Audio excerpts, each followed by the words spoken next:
کلام ہماری مدد کرتا ہے کہ ہم سمجھیں کہ خدا کا منصوبہ نجات کیا ہے، اور خداوند یسوع مسیح کو جو اس کا اکلوتا بیٹا ہے، خدا نے اسے بھیجا خاص مقصد کے لیے، مشن کے لیے۔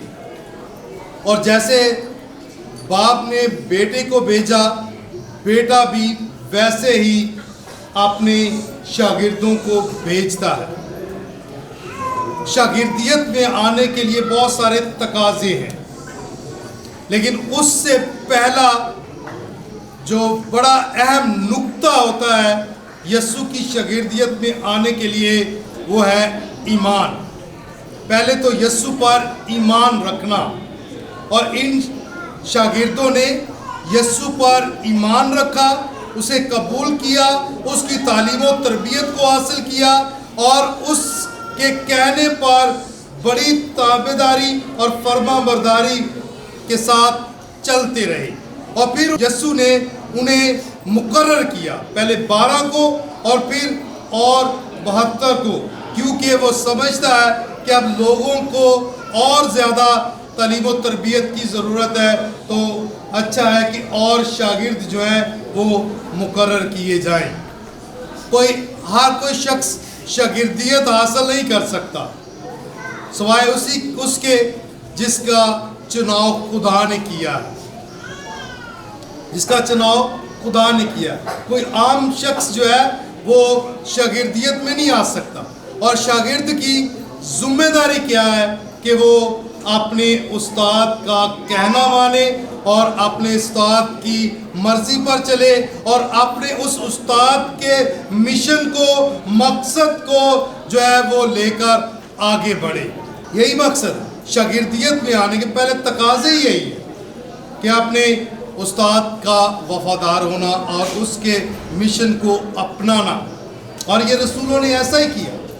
اس نے کہا کہ جیسے باپ نے مجھے بھیجا ہے ویسے ہی میں تمہیں بھیجتا ہوں۔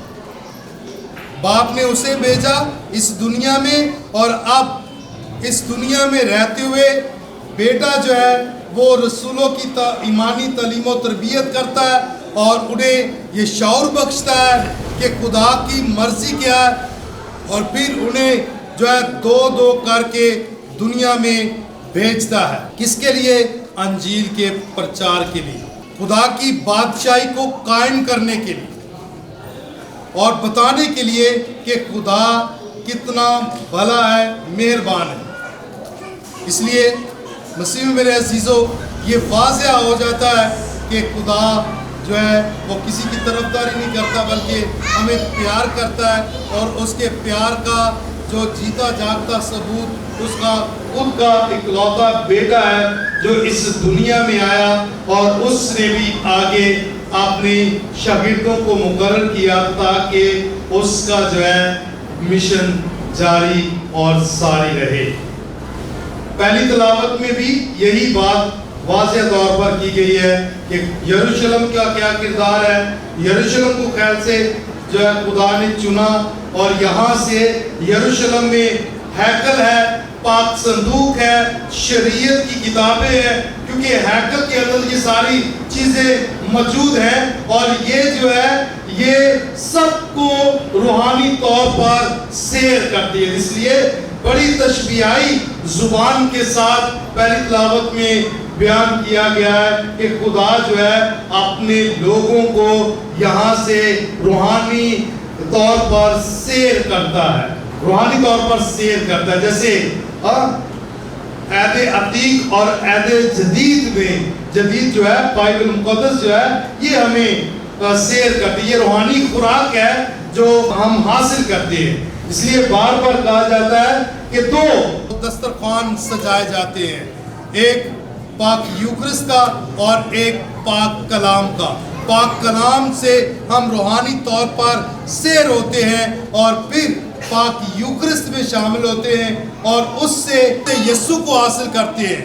یہاں سے شعور، ایمانی علم حاصل کرتے ہیں، اور وہاں سے مسیح خداوند کو حاصل کرتے ہیں، اور آخر میں کاہن ان الفاظ کے ساتھ ہم سب مومنین کو الوداع کرتا ہے کہ ہماری عبادت ختم ہوئی، جاؤ اور انجیل کی منادی کرو۔ یہ مشن جو دیا گیا، اور اس مشن کو ہر پاک ماس میں آخری الفاظ کے ساتھ یہ الفاظ ادا کر کے سب کو بھیجا جاتا ہے کہ جاؤ جا کر انجیل کی منادی کرو۔ اور یہ انجیل کی منادی سب بپتسمہ کے ساکرامنٹ کے ذریعے سے، جیسے برادر جی نے تعارف میں بھی کہا کہ ہم بپتسمہ کے ساکرامنٹ کے ذریعے سے مخصوص کیے گئے ہیں، چنے گئے ہیں، یسوع کی شاگردیت میں آ چکے ہیں، ہم اس کے شاگرد بن چکے ہیں، مخصوص کیے گئے۔ اس لیے پاک ماس کے آخر میں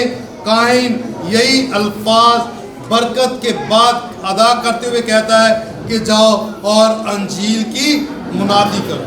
اب انجیل کی منادی کرنے کا حکم یہاں اپنے شاگردوں کو بھی دیا اس نے، اور آخر میں جب وہ لوٹ کر آتے ہیں سارے بڑے فخر کے ساتھ کہتے ہیں کہ بھئی آپ کے نام سے تو روحیں بھی ہمارے تابع ہیں، ہم نے بیماروں کو شفا دی ہے، ہم نے بھوکوں کو سیر کیا، اور وہ بڑی بڑی باتیں جو ہے وہ کرتے ہیں، کہتے ہیں اور خوش ہوتے ہیں۔ اور یسوع نے کہتا ہے کہ یہ ضروری نہیں، اس سے خوش نہ ہو کہ تم روحوں پر جو ہے روحیں بھی آپ کی تابع ہیں، بلکہ اس سے بڑھ کر خوش ہو کیونکہ تمہارے نام جو ہے وہ آسمان پر کتاب حیات میں لکھے گئے۔ یہاں نام لکھوانا ضروری نہیں ہے، یہاں کی خوشی حاصل کرنا ضروری نہیں ہے، بلکہ کس کی خوشنودی ضروری ہے؟ خدا باپ، آسمانی باپ۔ اور جب کتاب حیات بھی ہمارا نام لکھا جائے گا، ایسے دوسری تلاوت میں بھی پولس رسول کہتا ہے نا کہ میرے بدن پر مسیح خداوند کے نشانات ہیں، اور ہمارے بدنوں پر بھی بپتسمہ کے ساکرامنٹ کے ذریعے سے مہر ہو چکی ہے، استقام کے ساکرامنٹ کے ذریعے سے مہر ہو چکی ہے۔ ہم اس کے مقرر کیے ہوئے چنے ہوئے بچے، بیٹے اور بیٹیاں، اور اس کے رسول اور اس کے شاگرد ہیں، اور ہم سب پر یہ واجب ہے کہ ہم انجیل کا پرچار کریں، اور اس کے لیے ضروری ہے کہ اس انجیل کے پرچار کو، منادی کو سمجھ لیں۔ اس کا مقصد یہ نہیں ہے کہ بس بائبل مقدس ہاتھ میں پکڑے اور جا کے گھر گھر میں جو ہے وہ تعلیم دینا شروع کریں، نہیں۔ اس کا مقصد کیا ہے کہ جو کچھ آپ نے سنا ہے اور جو کچھ آپ نے پاک یوکرس مسیح خداوند کے بدن اور خون میں حاصل کیا ہے، اس کو عملی جامہ پہنانا ہے، اپنے اعمال سے، اپنے اچھے کردار کے ساتھ دنیا کو جو ہے یہ پیغام دینا ہے۔ اور اس کے لیے بھی ہمیں باہر جانے کی ضرورت نہیں ہے، دوسرے علاقے میں جانے کی ضرورت نہیں ہے، اپنے محلے میں جانے کی ضرورت نہیں ہے۔ سب سے پہلے اس کے لیے ضروری کیا ہے؟ اپنے اندرون کو جانچنے کی ضرورت ہے۔ اس کے بعد اپنے خاندان میں صلح، سلامتی، امن، کیونکہ یہاں اس نے لگا جس گھر میں تم داخل ہو اس گھر کی سلامتی چاہو، اس گھر کی سلامتی چاہو۔ تو گھر سے باہر ہمسائے کے گھر کو چھوڑو، پہلے اپنے گھر کی سلامتی ہمیں چاہیے۔ کیا خیال ہے؟ گھر ہی بندہ منہ وٹ کے بیٹھا رہے، منہ بنا کے بیٹھا رہے، ہاں تے کیا اس گھر میں کبھی خوشی آ سکتی ہے؟ کبھی اس گھر میں سلامتی آ سکتی ہے؟ کبھی اس گھر میں خوشحالی آ سکتی ہے؟ ہرگز نہیں۔ انجیل کو جینا یعنی کہ پیار محبت کے ساتھ رہنا۔ ہمسائے کو میں نے کہا بعد میں دیکھیں گے، پہلے اپنے گھر کو دیکھ لیں۔ ماں باپ کی عزت کرنا سکھایا گیا، 10 احکامات میں بھی ایک حکم ہے، صحیح؟ تو پہلے اپنے ماں باپ کی عزت کرنا شروع کریں، یہ انجیل کا ہی پرچار ہے۔ جب ہم خاندانی زندگی میں رہتے ہوئے اپنی ساری ذمہ داریوں کو پورا کریں گے تو پھر ہم، اس کا مطلب ہے کہ ہم جو ہے انجیل کا پرچار کر رہے ہیں، خدا کی بادشاہی کو قائم کر رہے ہیں۔ اور خدا کی بادشاہی پیار، محبت، صلح، سلامتی اور معافی جیسی قدروں پر قائم ہوتی ہے، اور یہ ہم پر واجب ہے کہ ہم ان قدروں کو اپنے خاندان میں جو ہے پروان چڑھائیں، تب جا کر ہم اس بات کا برملا اظہار کر سکتے ہیں کہ یسوع کے ہم شاگرد ہیں، یسوع کے نشان ہمارے بدنوں پر ہیں، ہم اس کے چنے ہوئے لوگ ہیں، وہ ہمارا خداوند ہے، اس نے ہمیں مقرر کیا ہے، اس نے ہمیں مخصوص کیا ہے کہ ہم اس کی بادشاہی کو پھیلائیں، اس کی بادشاہی کو قائم کریں اور اس کی انجیل کا پرچار کریں اپنے اچھے الفاظ اور اپنے اچھے اعمال کے ذریعے۔ یہ بہت خوبصورت پیغام ہے آپ کے لیے اور میرے لیے۔ پہلے اپنی خاندانی زندگی کو ہم بہتر کریں اور پیار محبت کے ساتھ رہیں تاکہ انجیل ہمارے اپنے وجود میں، یسوع ہمارے وجود میں اور ہمارے خاندانوں میں موجود ہو، کیونکہ جیسے یسوع نے بھی کہا کہ جو میرا گوشت کھاتا اور میرا خون پیتا ہے وہ مجھ میں اور میں اس میں قائم ہوں۔ اور پولس رسول بھی اس بات کا اعلان کرتا ہے برملا کہ اب میں نہ رہا، مسیح مجھ میں زندہ ہے۔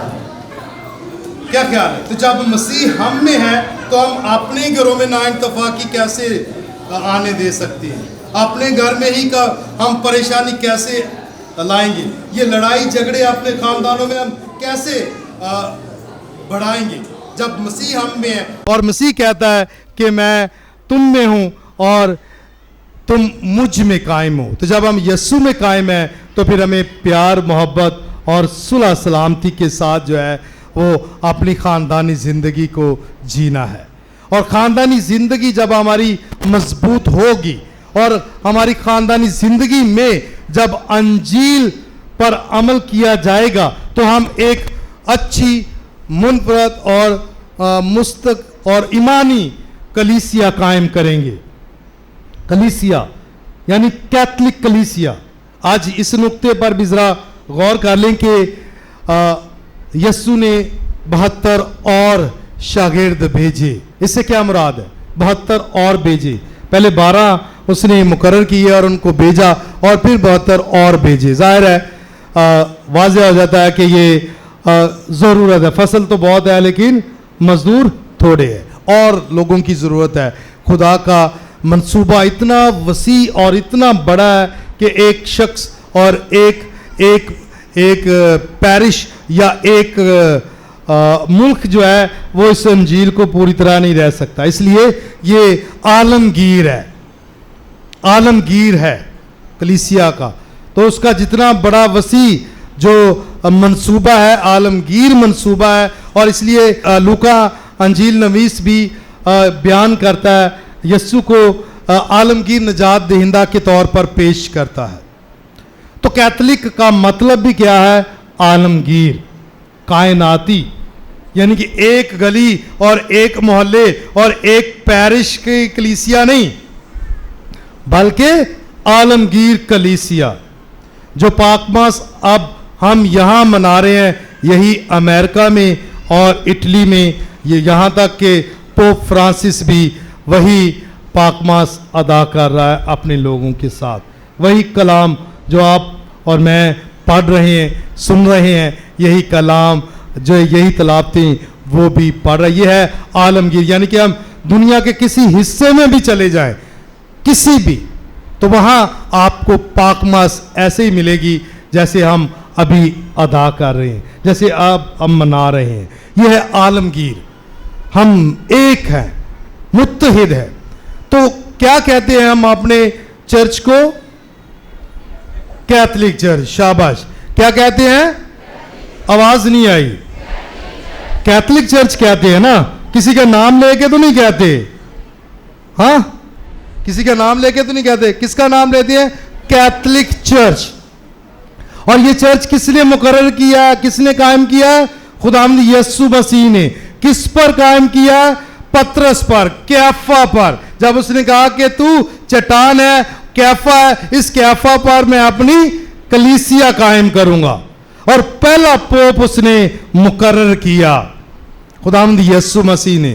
اور اس کے بعد اب جو بھی پوپ فرانسس سے پہلے جتنے بھی پوپ ہیں، جو ابھی بھی پوپ ہیں، وہ بھی اسی ذمہ داری کو سنبھالے بیٹھے ہیں جو یسوع نے پطرس کو سونپی تھی، اپنے رسولوں کو سونپی تھی.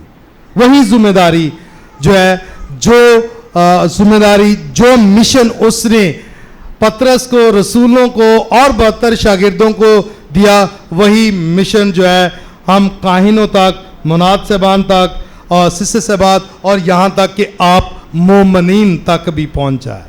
تاریخ ہے ایک 2022 سال ہو چکے ہیں اس چرچ کو، یسوع نے اس کو قائم کیا اور یہ آج بھی قائم و دائم ہے. وجہ سب سے بڑی طاقت روح القدس اس کی حفاظت کر رہا ہے. اور روح القدس جو ہے وہ یسوع کے مشن کو ہمارے ذہنوں میں، ہمارے دلوں میں اور ہماری روح میں نقش کرتا ہے تاکہ ہم اس مشن کو اپنے اعمال سے اور اپنے اچھے الفاظ کے ساتھ جاری اور ساری رکھ سکیں. اس نے یہ نہیں کہا کہ نیا چرچ بنانا ہے یا نئی کلیسیا بنانی ہے، بلکہ ایک مشن دیا تھا اور وہ بھی لوٹ کر آ کر یسوع کو ہی بتاتے ہیں، یسوع کو بتا دیں نہیں چاہیے. تو اس لیے کون سا چرچ کہا آپ نے؟ Catholic church.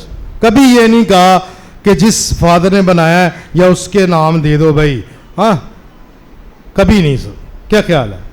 کبھی بھی اس فادر کا نام لے کے یا بشپ صاحب کا نام لے کے نہیں کہا جاتا. Catholic church.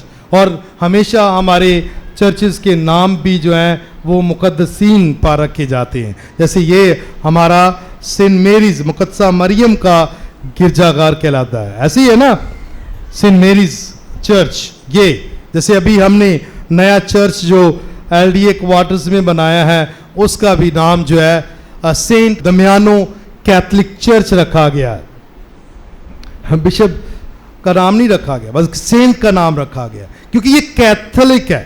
کیتھولک چرچز کسی ایک شخص کا نہیں ہے بلکہ یہ یسوع کا ہے اور یہ ہمیشہ کیتھولک رہے گا کیونکہ یہ عالمگیر ہے. عالمگیر کلیسیا سے ہمارا تعلق ہے اور ہم بہت سارے جو عضو ہے اور اس بدن کا سر مسیح خداوند ہے. اس لیے بڑے فخر کے ساتھ اپنے کیتھولک ایمان کا پرچار کیا کریں.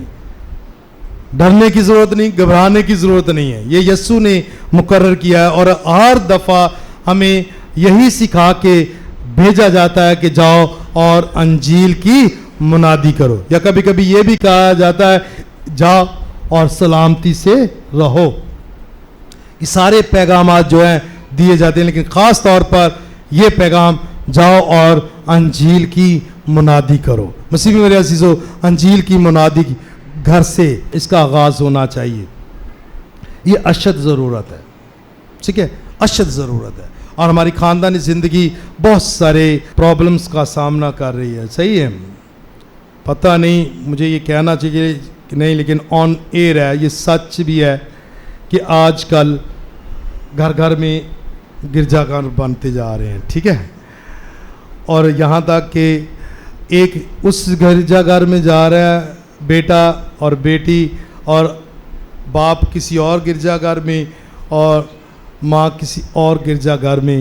تو یہ کیا ہے؟ خاندان ہی ٹکڑوں میں بٹتا جا رہا ہے. ٹھیک ہے، وہ کسی نے خوب کہا ہے کہ لوگ ہر گھر میں ایک نیا گرجا بنا لیتے ہیں. لوگ ہر گھر میں ایک نیا گرجا بنا لیتے ہیں، نفرت کے یہ دیوار گرا کیوں نہیں دیتے؟ ہمیں گرجے بنانے کی ضرورت نہیں، کلیسیائیں بنانے کی ضرورت نہیں، بلکہ اس کلیسیا کے اس مشن کو جو یسوع نے سونپا ہے اس کو آگے بڑھانے کی ضرورت ہے، اس کا پرچار کرنے کی ضرورت ہے. یہ ہے منادی، یہ ہے منادی. اور یسوع نے بھی آج دیکھو مقرر کیا کہ گھر گھر میں نہ جاؤ، جس گھر میں جاؤ اسی گھر میں ٹھہرو، یہی کہا گیا نا. تو ہمارے پاس بھی اس آبادی میں بھی جو کیتھولک خاندان ہے، مناد صاحبان انہی کے گھر پہنچتے ہیں، میں بھی انہی کے گھر پہنچتا ہوں. سچ ہے کہ نہیں؟ ہر کسی کے گھر میں جانے کی اجازت ہی نہیں ہے ہمیں. کیا خیال ہے؟ تو یسوع نے جو کہا ہے ہم تو وہی کر رہے ہیں، جو مقرر کیا گیا وہی کیا گیا. کسی کے گھر میں تو ہمیں بھی سادہ اور اتنے بھولے ہونے کی ضرورت نہیں ہے کہ کوئی کراچی سے چلا بائبل لے کے تو آپ کہہ رہے آ جاؤ بھائی دعا ہی کرنی ہے. نہیں، جیسے حالات چل رہے ہیں ہمیں ذرا غور کے ساتھ جانچ پڑتال کے ساتھ لوگوں کو دعوت دینی چاہیے. دور حاضرہ میں ان حالات کو مد نظر رکھتے ہوئے میرے خیال کے مطابق آج کا یہ کلام آپ کے لیے اور میرے لیے یہی پیغام ہے. کلام کا یہی پیغام ہے کہ ہم یسوع کی پیروی کریں, اس کی مرضی کے مطابق اپنی زندگی بسر کریں اور اس کی مرضی پر چلتے ہوئے اپنی خاندانی اور کلیسیائی ذمہ داریوں کو وفاداری کے ساتھ نبھائیں, تاکہ مسیح خداوند جس بادشاہت کا اعلان کر رہے ہیں وہ ہمارے اعمال سے, ہمارے خاندانوں سے اور ہماری زندگیوں سے اس دنیا میں قائم ہوتی رہے اور انجیل کا پرچار جو ہے وہ ہر کونے تک پہنچتا رہے.